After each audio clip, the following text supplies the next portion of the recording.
The bustling streets of New York City always felt like a world away from my small hometown in Nebraska.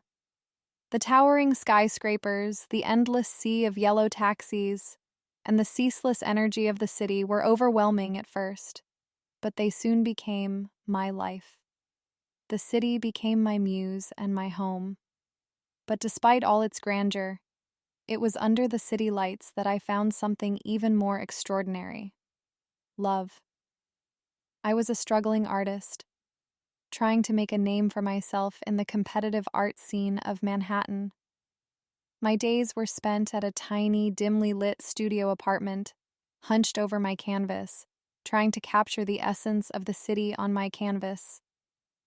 Nights were reserved for waiting tables at a cozy Italian restaurant, trying to make ends meet.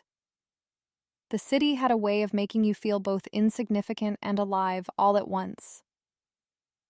One crisp autumn evening, I was heading home from my waitressing job when I decided to take a detour through Central Park. The park was my sanctuary, a place where I could escape the noise and chaos of the city. The leaves had turned a brilliant shade of gold, and the air was filled with the sweet scent of roasted chestnuts. As I strolled along a quiet path, I noticed a man sitting on a bench, sketching the city skyline. His charcoal pencil moved gracefully across the paper, capturing the essence of the city in a way that made my heart skip a beat. I couldn't help but approach him. "Your drawing is incredible," I said, my voice breaking the silence of the park. He looked up, his eyes meeting mine, and a warm smile spread across his face. "Thank you. I can't resist the beauty of this city." We started talking, and it felt like we had known each other forever. His name was Ethan, a freelance architect who was just as captivated by the city as I was. We shared stories of our journeys to New York and the dreams that had brought us here.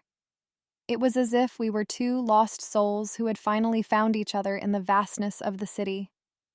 Over the next few weeks, we spent every spare moment together. We explored hidden gems of the city, from the enchanting bookshops in Greenwich Village to the panoramic views from the top of the Rock.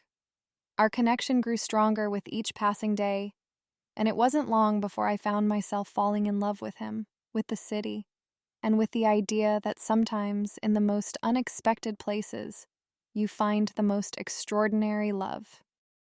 One chilly evening, we found ourselves on a rooftop overlooking the city, with the twinkling lights of Manhattan spread out before us like a sea of stars. It was a moment straight out of a romantic movie, and I couldn't help but feel like the luckiest person in the world. Ethan turned to me, his eyes filled with warmth. "You know, I've never met anyone like you. You bring a kind of magic to this city that I never knew existed." I smiled, my heart racing. "And you bring the city to life with your sketches. You make it even more beautiful than it already is." With that, he leaned in, and our lips met under the city lights. It was a kiss filled with all the love and passion we had for each other and for the city that had brought us together. As the months passed, our love deepened, and we embarked on a journey through the city, discovering its secrets and hidden corners together. We danced in the rain in Times Square, shared gelato in Little Italy, and watched the sunset from the Brooklyn Bridge. Every moment felt like a scene from a romantic novel, and I cherished each one. But as winter settled in, a sense of uncertainty crept into our relationship. The city that had once felt so inviting now seemed harsh and unforgiving. The demands of our careers pulled us in different directions, and we found ourselves struggling to make time for each other. One frigid evening, we sat on the same bench in Central Park where we had first met. The city lights glowed around us, but there was a heaviness in the air. "Ethan, I don't want to lose what we have," I confessed, tears welling up in my eyes. He took my hand and looked into my eyes with a sincerity that warmed my heart. "Neither do I, but sometimes love means making sacrifices. I can't imagine my life without you, but I also can't imagine leaving this city." We both knew that the city had a way of shaping our dreams and consuming our lives. It was a choice between the love we had found and the dreams we had pursued. It was a choice no one should have to make. In the end, we decided to follow our hearts. I couldn't bear to leave New York, and Ethan couldn't leave his architectural dreams behind.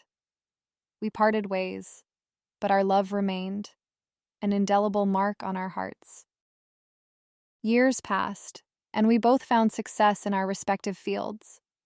I continued to paint the city that had inspired me, and Ethan designed buildings that became iconic landmarks.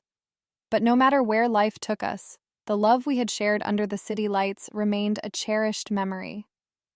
Every now and then, I still visit Central Park, and I sit on that same bench where we first met. I look out at the city, with all its beauty and chaos, and I'm reminded that sometimes, love is like the city itself, unpredictable, breathtaking, and worth every moment we spend chasing it under the city lights.